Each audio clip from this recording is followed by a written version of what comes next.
Yes, folks, I actually watched all 13 episodes of that Cosmos series.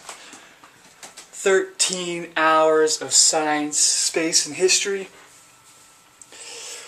Oh, my brain hurts. So I wanted to make a correction on my telling of my story yesterday. I said that after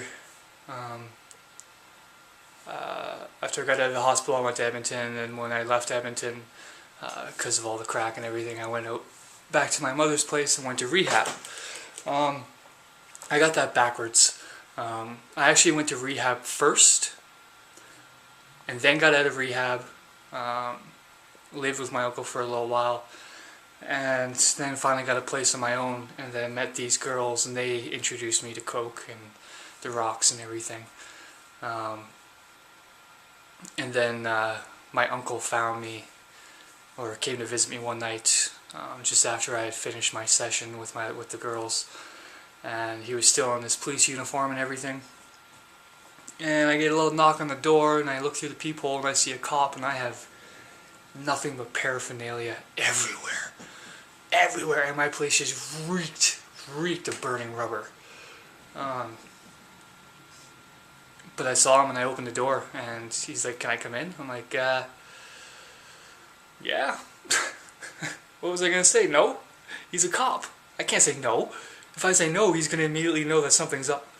Anyway, make a long story short, my uncle disowned me and all this other stuff, and I became really depressed because of it, because he was one of my favorite uncles, and I felt like I really disappointed the only person I kind of looked up to in my life.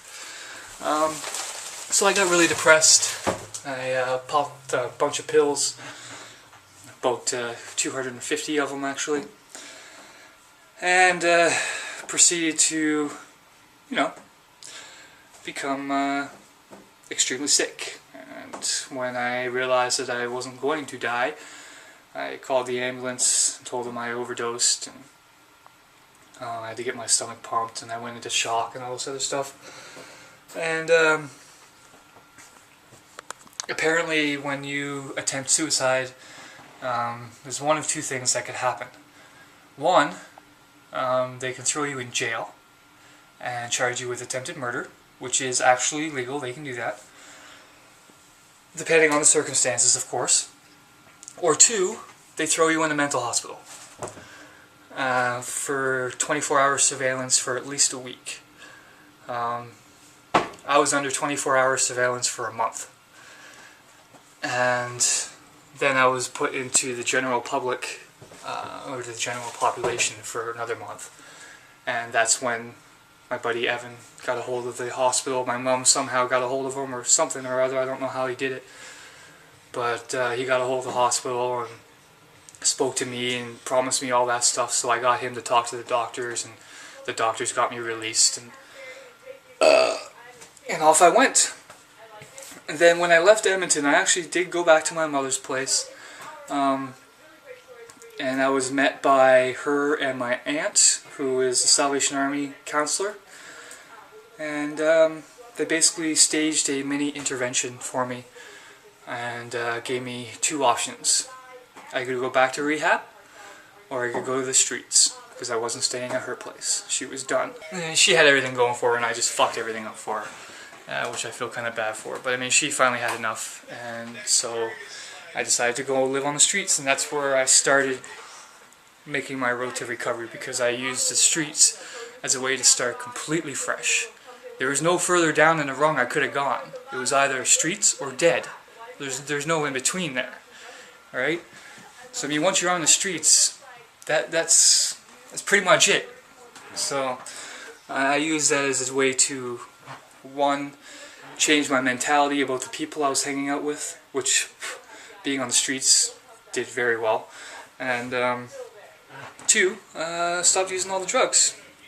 And when I stopped hanging out with all the people, what do you know? The drugs stopped coming.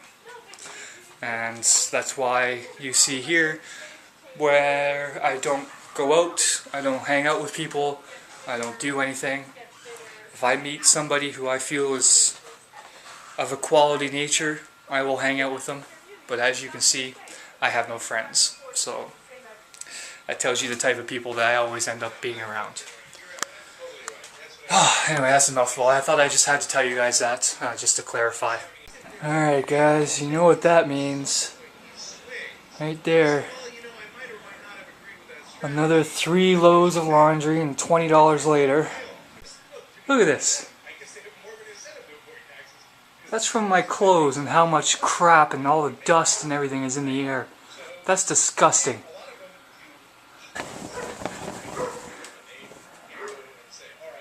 That's fucking gross. Well, it's one thing my mother always told me. Just when you think you're clean. Well guys, I just put the laundry in and I thought, you know, it's so nice though that I actually put my shorts on and t-shirt. I'm going to take you guys out to my backyard. Move, kitty.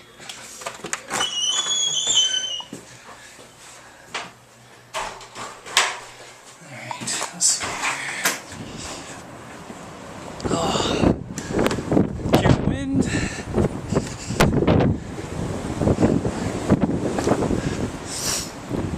Alright. Now, our backyard is pretty much a parking lot mixed with a garbage dump. As you can see here, I don't know what the fuck all this shit is over here.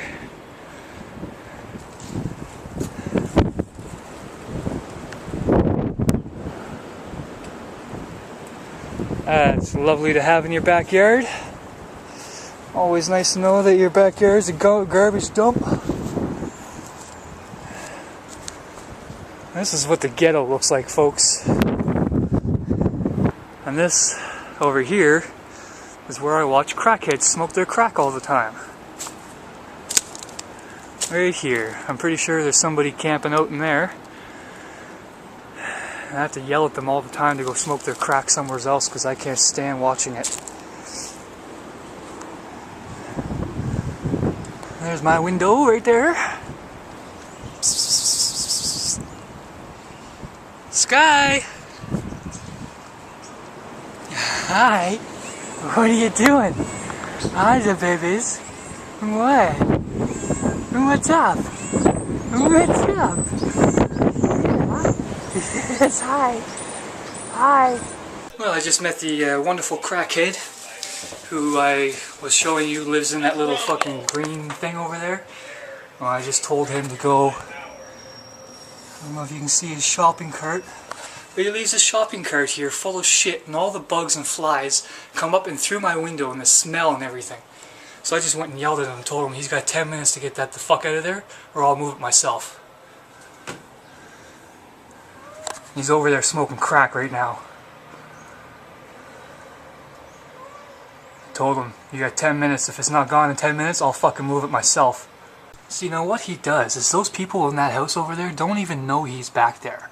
They have absolutely no idea that he comes over here, leaves his shit there, and then goes through that fence over there and sleeps in that fucking shit.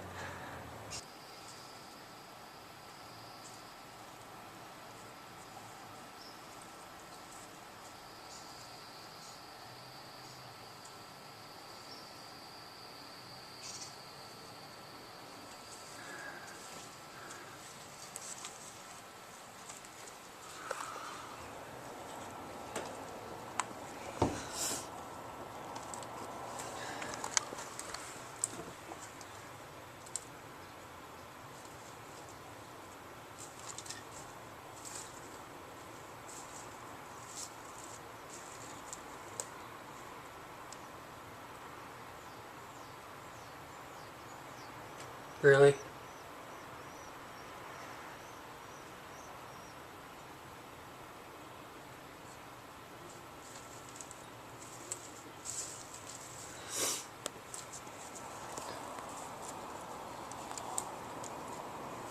Okay, just for future reference, dude. No, you communicated already there, bro. I'm gonna communicate some more. If I see it out there again, you won't see it again. Have a nice day. Don't fucking walk away from me when I'm talking to you. if I see it out there again, you won't see it again. Because if you want your car? No, it's the fact that the smell from that goes up in my window. No, what's the new that smells? Well, when you leave it out there at night, I fucking smell it. That smells? The empty garbage cans, the garbage bags. Take your fucking pick, dude. It's not that hard to understand that that cart smells. Don't do it again.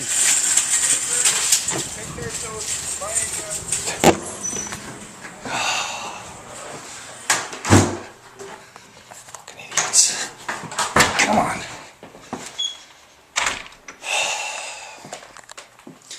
Can you tell I'm a little annoyed? Seeming I can't even hold the camera still.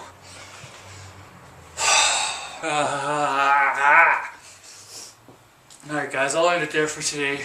I'm going to sit down and relax now. I got my laundry folded and everything. So, stay strong, stay wise. I hope you had a good day. I'll see you guys tomorrow. Peace.